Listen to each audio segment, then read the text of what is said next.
Hi everybody, I'm Scott Davenport and welcome to On One Inspiration. Big thanks to On One for having me back again for another video. I really enjoy the Inspiration series and it's just great to be a part of it. If you're not familiar with my work, I'm a landscape photographer and photo educator based in San Diego, California. And when I'm at home, I am shooting at the ocean a lot. I really like photographing the ocean and the beach. When I travel, I will photograph lots of different things, and that's kind of what I wanted to talk about today as I thought about, well, what I want to share with you for this inspiration. I'm preparing for a trip to Asia. I have not been to Asia in more than a decade, so I'm going back and looking through my old photos to remind myself of what types of things I photographed in the past, as well as give me ideas for what I might want to do differently on this trip. So it's kind of a way of looking to the past so I can see ahead. And one of the things I really enjoy taking photographs of are doorways and architecture. And so I have this photo of a doorway in a palace in South Korea.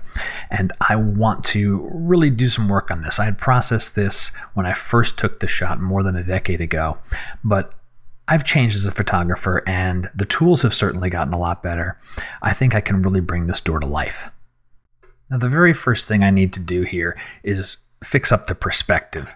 I was not square taking this photo and I need to straighten things out here. So I'm going to get the transform tool and I look like I'm tilted horizontally. So I'm going to start just swinging this around a little bit and getting myself a little more squared away there. That's pretty good. Rotate just a little bit, so I'm going to get this upper part right here, straight across, and then do a little scaling. That's going to take care of the leftover blank spaces around there. That's pretty nice. I'll grab the crop tool really quickly, just so I can even off the sides here. Get a little extra space on the left side as compared to the right. So I'll pull that in, and I'm watching kind of the space at the base of the step, as well as the grid work in this lattice there. So there it looks pretty good. Let's go ahead and apply that. And actually, while I'm here, I can use the level tool and really get this nice and level. There we go. Looks good. We'll position that in the crop window. All right, we're going to call that good to go. Now we'll do some basic tone work. Where I'm thinking in my head is I want the green part of the door to become the most prominent part of the photo and then give it kind of a darker, edgier feel around the red area and the step so that we're drawing in to the door itself. So let's start with our basics here. Let me check the histogram. This feels underexposed. Sure is. Let's pop that up a pretty healthy amount. There isn't a lot of white in this photo, so I don't expect I'm going to have too much on the right-hand side of the histogram. But let's start here and see where the other sliders take us. Bring up some contrast for sure. And let me adjust that white point. Let's bring it up pretty high. I'm going to press the J key just to make sure I don't clip. I don't think I'm going to. And if I go too far, the green area that I want is going to get blown out. So I'm going to keep this tugged back. Around 38 is looking good. The number is not important. It's the look on the photo. That's where my eyes are as I pick a slider and work with it. And so this one, I'm going to pull that down so those black metal brackets around the edges of the door, those get nice and dark. And we'll rein in some of those highlights there so I can recover some of that texture that's in the green door. And speaking of texture, let's add a little bit of structure too. So this will be a good starting point. I may revisit these sliders depending on how things go. And let's give the color cast auto correction there. I'm going to take the auto setting. That looks pretty good. And next, now I want to move on to color. I mentioned the greens here. I want to get some of that showing up more. So I'll add a color adjustment. And let me collapse the histogram. I'm going to start by playing with desert and playing with foliage, because I know both of these work the greens and the reds. And desert's looking a little better as a starting point. And so in the green channel, I don't want to shift the hue to blue. So I'm going to just double tap or double click on hue and bring that back to nominal. Brightness, that's okay. Let's take a look at the green itself. We'll boost some saturation there some. And now for the reds, I'm going to bring the brightness down a little bit and bring the saturation up. I'm already knowing I'm going to darken those edges, so I'm not too concerned about getting too hot with the reds, I will end up cooling that off with some type of vignetting. Now let's check the oranges here. Okay, there is definitely some orange in that red. You see I crushed that hue all the way down. So let's take that and nudge it a little farther toward red and call that good. Let's see what we have before and after with the color. That was before and that's after. So we're certainly offsetting the green part of that door where I'm going to focus on with those darker and richer reds. So that's looking pretty good. All right, next I'm going to jump over to effects and add some dynamic contrast. Really get that texture, that door coming out. And already that is so much better.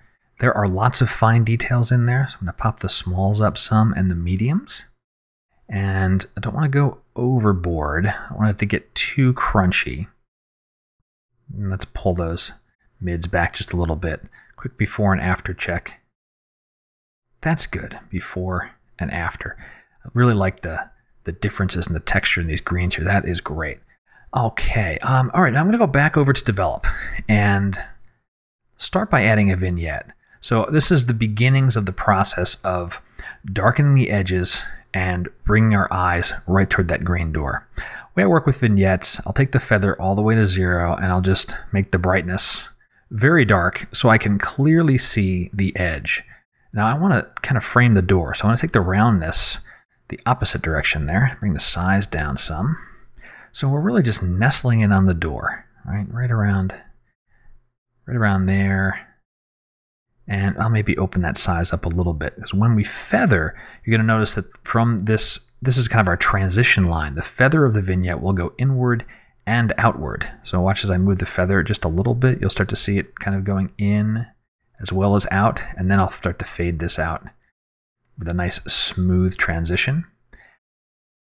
And adjust the size a little bit more. I'm going to bring that feather back down one more time. So you probably noticed we've got some space up at the top and some space up at the bottom here that aren't as tight on the door as I would like it. So I will now move into local adjustments. The default is darkening. I'm going to grab local adjustment bug and just use these masking bugs to take care of the little parts that the vignette didn't. I'm going to add a second one for the bottom. Rotate that one around and maybe land it right around there. And I believe the last thing I'm going to do here is a little more detail on the green door itself. So I'll add a third adjustment layer. This one I'll choose detail and grab the masking brush, so the local masking brush. Let's bring the brush size down a little bit. I'm using the left and right square bracket keys and shift left and right to adjust the feather and the size. I'll make a nice small size to run around the edges here. The brush is automatically in paint in mode, so that's great. And I'm not using the edge detection. This does not need to be a precise mask.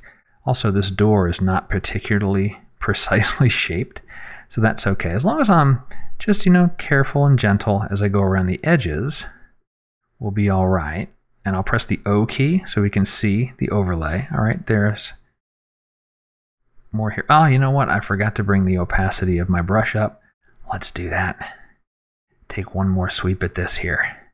Because if I need to back off the strength of this particular mask, I'll use the opacity slider in the local adjustment so that I still have the control and I don't have to concern myself with doing everything in a single sweep of a mask.